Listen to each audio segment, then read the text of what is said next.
So if I'm like this, you can't grab me from here, right? But if I'm like right here and I go like this, you can grab that. Okay, okay. I record my games and I make an effort to rewatch my previous games. Hmm. It helps me notice my habits. Something I've noticed recently is I tend to throw out attacks too early, far too often. I'm usually just putting a hitbox somewhere an opponent might be, but isn't yet. Okay. Usually I'm just attacking an area that I'm kind of worried they will encroach upon. And it's often I'm repeating the same attack multiple times in a row instead of leaving space between successive attacks and kind of reevaluating the situation. I find I'm not able to like stop myself from I'm not being mindful, and I'm buffering swing after swing out of panic. So when you as a coach notice students that are having like a hair trigger problem like me, what is some advice to help them kind of ease up on the mash? What I would say is if you're swinging, let's say when before we even talk about swinging a lot or swinging a little, what are you trying to do? I guess as far as the mentality, why are you swinging in the first place? Because there's two reasons to swing. There's a swing to try and engage and make something happen. There's also a swing to try to defend yourself. And a lot of the times, if you're someone who's swinging to just like, let's say, play some zone coverage or zone defense, you're just going to put a hitbox somewhere and if someone jumps into it, then that's great. A lot of the time when that is happening is because you're panicking, because there's potential that your movement is putting you in a bad spot in the first place, or your spacing is putting you in a bad spot in the first place. So, for example, if I run up to you all the way up onto you and I go like this and I hit your shield, right? There's a very strong chance that if I'm going to panic, I'm either going to throw out a jab immediately, another forward tilt, an up tilt, spot dodge, lightning buster, something insane, right? So something quick to mash on you to try and stop you from punishing me out of shield. The reason why I would do that in the first place is because my spacing is too close. If I go like this and I hit your shield, there's a very strong chance I can jump away or dash away, unless you have an incredibly wide up B or up smash out of shield that is also very fast. So what I would say with regards to trying to potentially mash less, if that's the way we want to go with it, or throw out less hitboxes, is we want to make sure that your approach in the first place makes sense. Being able to visualize your hitboxes so you know, okay, this is basically the range of my character, so if you get inside this range and I throw out a forward tilt, it'll work. So here's the thing with your hitboxes too, let's say for forward tilt. I can hit with a forward tilt from like, let's say here, and I can hit with a forward tilt from here. That being said, if I know that I can do a max range and a min range and basically get the exact same thing, there's really no reason to go for a minimum range forward tilt unless I'm going for a very specific whiff punish at like 0%, which would be like forward tilt into another Just a forward set tilt. of like forward tilt, and then like I don't know something. Yeah, What comes after that, if anything? so You string off that like at quick shot 0, bear. maybe. I actually haven't messed around with that too much, but you probably could. The number one thing that I go for at 0%, it really only works at 0, is forward tilt, like let's say hilt forward tilt into tip or forward tilt into dash grab. That's basically it. Dash grab. Oh, okay. I could see that. Be like 1, 2, and then Yeah. okay. Going back to the idea of working on our spacing, try and picture your character as basically, I would say, triple the size of themselves. So let's say, for example, if you are in the middle here, imagine that there's another Mithra, like right here, right? Another one like right here. And the reason why I say that is this is about the threat range of your tilts, right? It might be a little bit further than that, right? Yeah, you're right. So if someone gets Like into that range, Mithra and a half. Yeah. yeah, if someone gets into that range, then that's when you should start to swing. If you start to swing before, like, let's say way too late and I'm way too close, then that's when you start to panic. Let's say you do like multiple down tilts, forward tilts, whatever it might be. So if I'm dashing up to you, I'm not going to dash to here and then down tilt like that, right? I'm going to go like here and down tilt like this instead. Oh man. Right? And we're literally splitting hairs, but that's a fraction of a second difference because hold shield for a second. Actually, face me. So if I'm like this, you can't grab me from here, right? But if I'm like right here and I go like this, you can grab that. Okay. Okay. So if I know that my spacing is good and you can't grab, I don't have to spot dodge. Then you actually can just go straight for like the 1, 2 jump, and then I think it's like if I turn it around like that or something, you can even throw in like a ray of punishment after. So there's more to the story too, right? So let's say, for example, this is how important spacing is, okay? If I go like this and I hit your shield, actually, you know what? We'll start with the bad version first. If I go like this, right? Hold shield. If I go like this and then you grab me because it's not safe on shield, my singular move that I just went for was actually a bad thing to go for. However, if my spacing is good and I had the exact same thing happen again, so like this, you go for a grab, I can literally do it again and I'm safe to now reverse the situation, even though the first two moves were the exact same. The difference was the spacing. Well, and the opponent, like I think does it like in one case You get rewarded. there's some they can do, yeah, they get rewarded, and versus they get punished, and Mhm. it's literally just were they able to catch that mistake in your spacing. So in that sense, I can also learn on the other side from this, like, ooh, if my opponent messes this up, this is what that'll look like. And Mhm. oh man, that it really comes down to half a Pokeball, huh? Yep. Legit. So if I go like hold shield again. So if I go like this and you go for a grab, I can literally, like in quotations, autopilot my combo, right? And go like down tilt, up B. So if you do try and grab this, if you're trying to jump out of shield or something, and go like down tilt, up tilt. Even if the up tilt missed, I can still go for up B because it has pretty wild range, right? I'm not saying that you want to make a Yeah, living off of autopiloting or auto comboing like that, but if I were to just go like this into this into this and just miss the down tilt because it hits your shield, if you try and jump out or if you try to grab, I'm going to hit you. If you roll away and I go for the up tilt and I see that you clearly rolled, then I'm probably not going to go for up B after. But it's the fact that I can go like this and this basically for free safely. If I'm fighting yeah. a character like Cloud or Link and they up B out a shield, or like Charizard, then that's different because they have like a wide hitting hitbox. But most characters can't really deal with that spacing, right? Unless they have like maybe Many others. I'm thinking like Wolf Fair out of shield, something like that, or like Rob Fair. It has to be fast.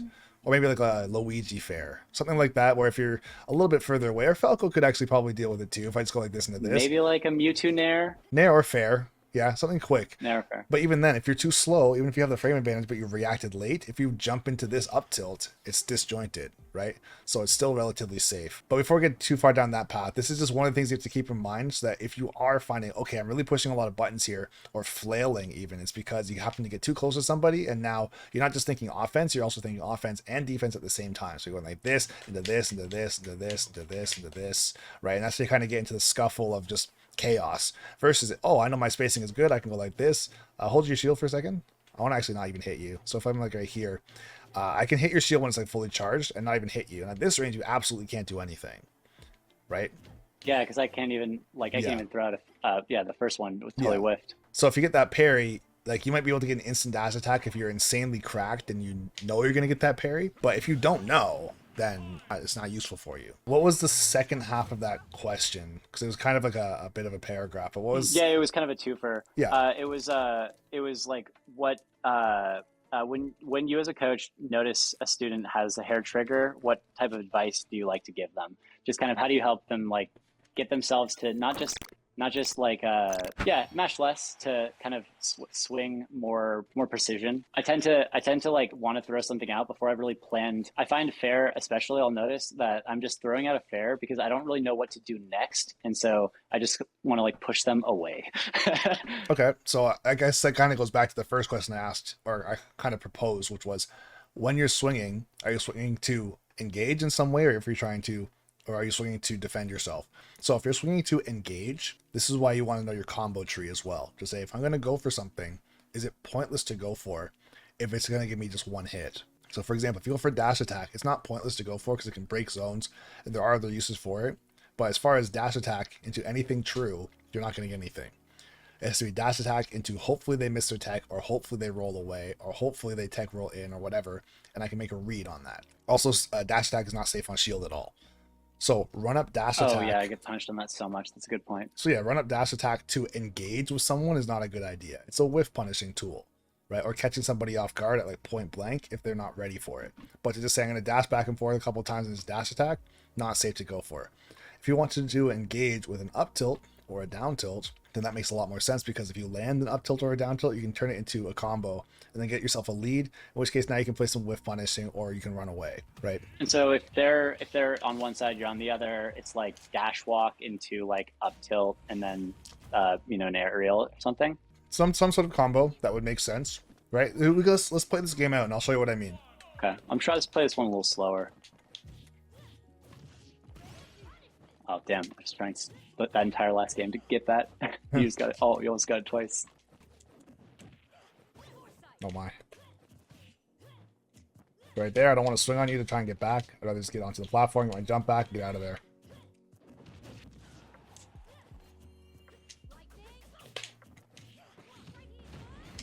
Ooh, that's fast. Try that. What led to that? What was the kill confirm there? That was, like, what did you do or what did I do? You did something and then went to like substitute to boom. But you started as Mithra. I'd never seen that. I just went down tilt. Anywhere from like 95 to about 140, you could probably get that. Oh damn, I buy that. And that doesn't have a lot of landing lag. So with a down tilt, if you're Or not landing. yeah, you couldn't air dodge, right? So let's say if I get you up onto the platform, you could tech it or miss your tech, but you can't jump out of this or air dodge or just escape for free. No matter what, you're gonna be put on the platform in some way. So if you miss your tech or you tech in place, I have time to switch. Possibly, if you're trying to watch to see if they did get the jump, you might even be able to catch them with that. They can't jump.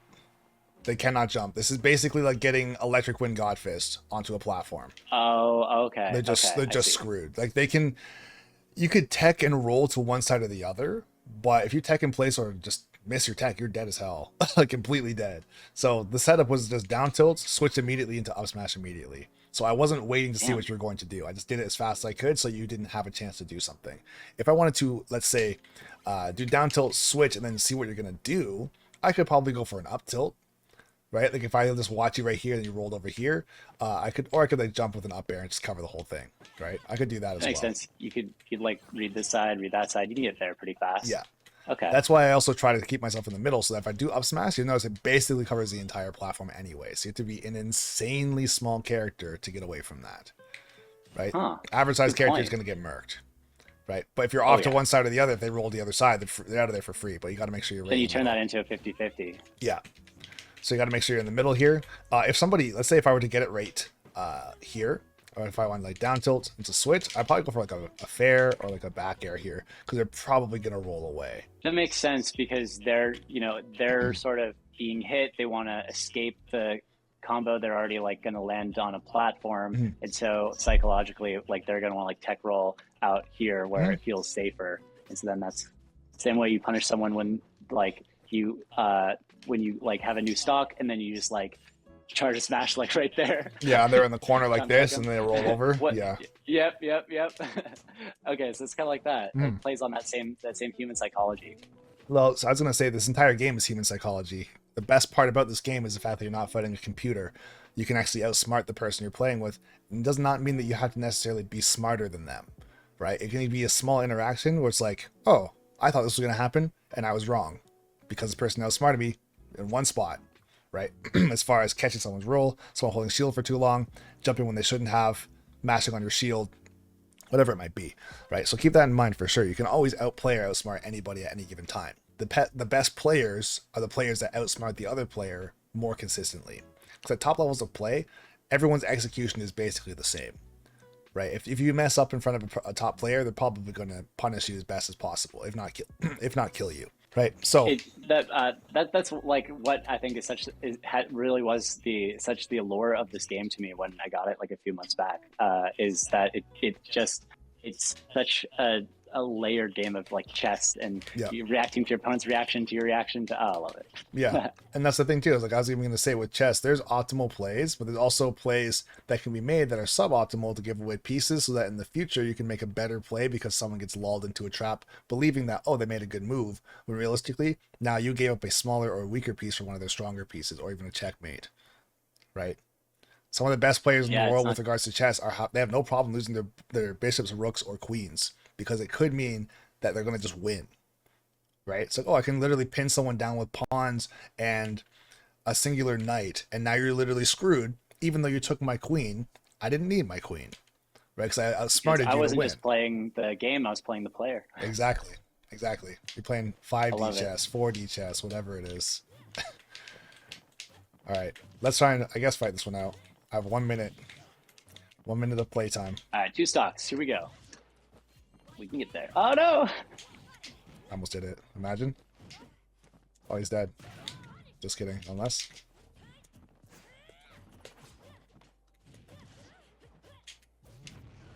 Oh. I did it. Youch. It's just a prank, nice. bro. Oh, man. It's all good.